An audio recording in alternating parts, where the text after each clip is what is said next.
The reality of it is we are now entertaining a budget that is more than 3 times higher, serving the same 800,000 people than when Joe Alioto was mayor. I ask you, are the potholes better? Is the police department better? Are the services you're getting, the elementary services better? Absolutely not. Where is it going? It's going into frivolous social programs and a bloated city staff. You ask me a pointed question, I'm going to give you a pointed answer. 10% of the workforce is made up of special assistant political appointees. The last 2 administrations pumped up those roles for political activists in order to get to higher office. They're out. As your mayor, they go. I will cut the workforce by 10%. 10%. San Francisco is a blessed city. It has a budget, it has a revenue to tax base that is second to none. My time's up, so I can't delve in on this. There's no need to have a budget that's 3 times higher than it was 20 years ago. There's no need to have a budget that now is as big a deficit that what Mayor Christopher served this town of 750,000 people. We got to get back to basics, folks, or we're going to drown. Come on.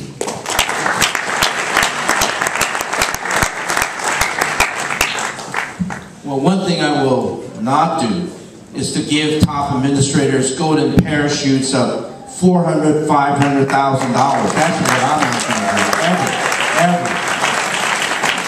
But the real answer to all of this is that we've got to grow our economy. And let me just give you a couple of examples. There used to be a company here in San Francisco. It was a San Francisco company. It was called ABC. It's a beer distributor company. And some of you may know that. That company wanted to expand. Around Oakdale area, they said they can't expand anymore. So they wanted to look for another space. And guess what? They called the Department of Real Estate, 1 call, and that was it.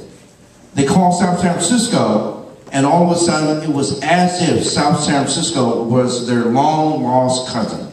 And South San Francisco would not let them go until they found a space.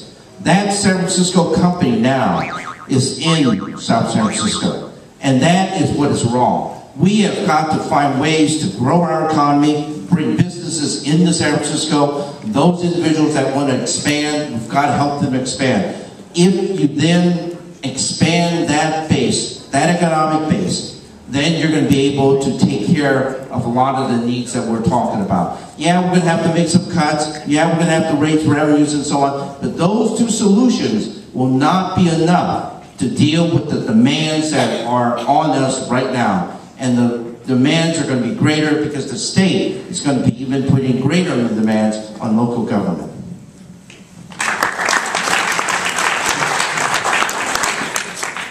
Government needs to be significantly more efficient. We've proven in our office, just by making things more efficient for the revenue generating agencies, we brought in over $300 million over the last 6 years. $300 million. Just by making things more efficient. We didn't increase taxes. We didn't increase your fees. We were able to do that by increasing efficiency. We should also look at the same way for all our services. I heard a stat that if you can increase a muni bus service and make it 5 minutes faster, it's like adding 20% more buses on a bus line. So what if we started to look at that? Instead of saying, well, how do we cut muni or how do we add more buses? Because we don't have the money. Why don't we figure out how to make it 5 minutes faster? We have this transit effectiveness plan that we haven't even implemented. We spent hundreds of thousands of dollars on it. One of the ideas was, could we have fewer bus stops in San Francisco? No one has the ability or the guts to actually take that on and actually start to see if people will actually sacrifice their bus stops to have a fast commuting. Now, no, little by little, we can make it more efficient to make sure we're balanced. I have a lot to say. First, I'd like to tip my hat to Supervisor Sean Ellsburn. And many of you know that Sean served on the pension board, on the retirement system board. And more than 2 years ago, Sean had a measure on the ballot that was a big first step at bringing some reform. And he didn't get all the votes he needed on the Board of Supervisors. Michela and I did vote with him on some key amendments that would have made it better. But I want to acknowledge that what is better about Mayor Lee's proposal is it's going to lead to some reform of the health services system. And we have got to make some reforms, A, and B, we have got to improve the health of our city workforce and do what a lot of other companies are doing, focusing on wellness and focusing on employees that thrive. I also want to say, when you've actually worked in city government, you know how to make it more effective. Right now, we spend $13.5 million a year on the top 225 street drunks, and Tom O'Connor's here from the firefighters. And I've gone to Seattle, and we're going to create the type of pre-treatment housing so that people are not bouncing from jails to shelters to paramedics to emergency rooms. And so I'm going to focus on those outcomes and make our services work and efficient for you as taxpayers.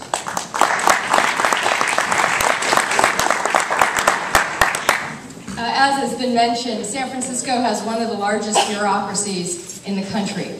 It means that we spend more per capita on the people who work within our city government, and it does not mean that we necessarily get our best services or our most efficient government as a result of it. I spent 3 years working for Al Gore in Washington, D.C. during the presidential race, and during that time, we did a Reinventing Government program at the White House. Now, I know we're not supposed to talk too much about efficiencies, but when we looked at the way the federal government was running, we found ways to save literally billions of dollars. When we look at San Francisco, we did something very similar. Then Administrator Lee and I put together a task force and looked at city services. We looked at where we spent money, how we could best serve San Franciscans, and what types of cuts we could make in a responsible way. There were a lot of suggestions. One of them I mentioned earlier about the planning department and DBI. By streamlining the permitting process, it's easier for you as residents, but it also saves the city a lot of money. We need to go back and look at a lot of the suggestions that were made then, and we need to start implementing them in San Francisco. It's going to be tough, but there are things that we can do, and there's certainly more that we can save.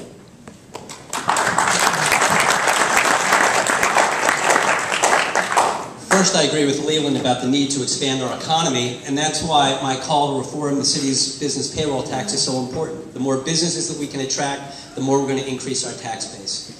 Second, we need to go to zero-based budgeting to match our spending priorities, to our expenditures to our priorities, and have the courage to acknowledge that there are some departments that maybe they don't deserve a 10% cut, maybe they need to be eliminated. And third, and just as important, is we give $600 million a year away to nonprofits. Some of them are incredibly important in the delivery system of San Francisco.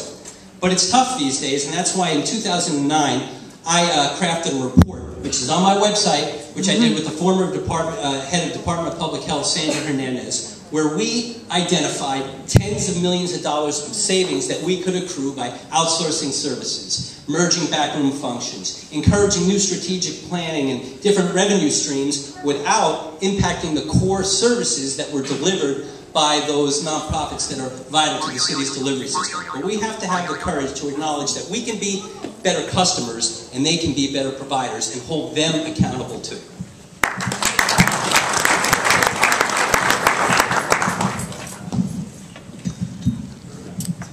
Over the past 3 years, as the president of your Board of Supervisors, I have been at the center of negotiations to help eliminate close to $1.3 billion over the past 3 years from our city budgets. But I think we need to do better.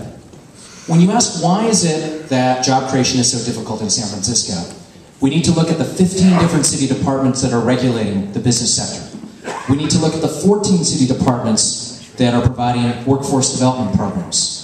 When you ask why do we have some of the most dangerous streets in California for pedestrians, there are 12 city departments that regulate different aspects of our streets. For those of you who are parents who wonder why childcare is so difficult in San Francisco, we have 3 offices in city government that provide childcare grants. We can do better. We need to streamline. We need to eliminate redundancy.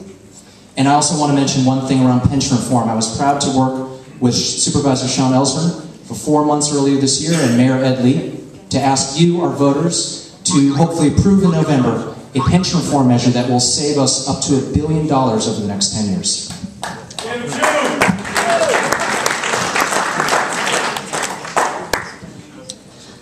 I agree that we have to do zero-based or bottom-up budgeting, as was said here, where we go department by department, we figure out what are the critical services that we absolutely maintain our investment in, and what things are no longer meeting their intended purpose. And I have a question, maybe someday Dennis will answer if you're doing zero-based budgeting now in your department, I'm curious.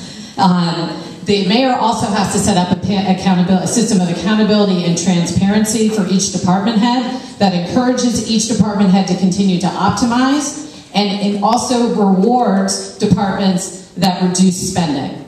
I don't think that system's in place today. And then on top of it, I agree with everyone that we have to grow our way out of this budget deficit. 25% of our working population, the people who pay the premium to live in San Francisco, commute out of the city every day. And you can stand on the corners and watch them at the bus stops with all the luxury buses that are taking them to jobs in the South Bay with their dry cleaning and their shoes to the shoemaker, where they're spending all their money in Palo Alto and Mountain View and San Jose and not here. And we have to, these companies pay payroll tax, we have to eliminate the additional employee payroll tax and stop taxing stock options so those jobs stay here in San Francisco.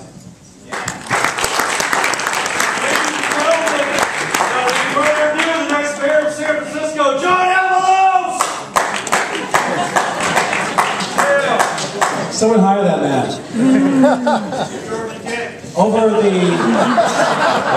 the last 3 years, there's only one other person who's played a central role on the budget. I've actually 2 years in a row I chaired the budget committee of the Board of Supervisors and brought the city together to balance the budget, closing two $500 million budget deficits. The other person on the Board of Supervisors who played a central role in that is Supervisor Chiu, who chaired the Budget Committee this year. And as chair of the Budget Committee, I got to see firsthand what it is, what a mayor and a mayor's office goes through in balancing a budget. It is full of very, very difficult choices. When the budget came into my hands in the month of June, I had so much on my plate, and for me, it was finding balance across all of our city departments. I believe in compassion. I come out of a social work experience. I want to make sure that our city reflects our compassionate values of St. Francis. And for me, finding balance in the budget made sure that we had services for immigrants, for families, for senior citizens, for our parks, to make sure we can have immunity at work. Those are the things that I'll be working on as your mayor in San Francisco. I look forward to working with you on that effort. Thank you.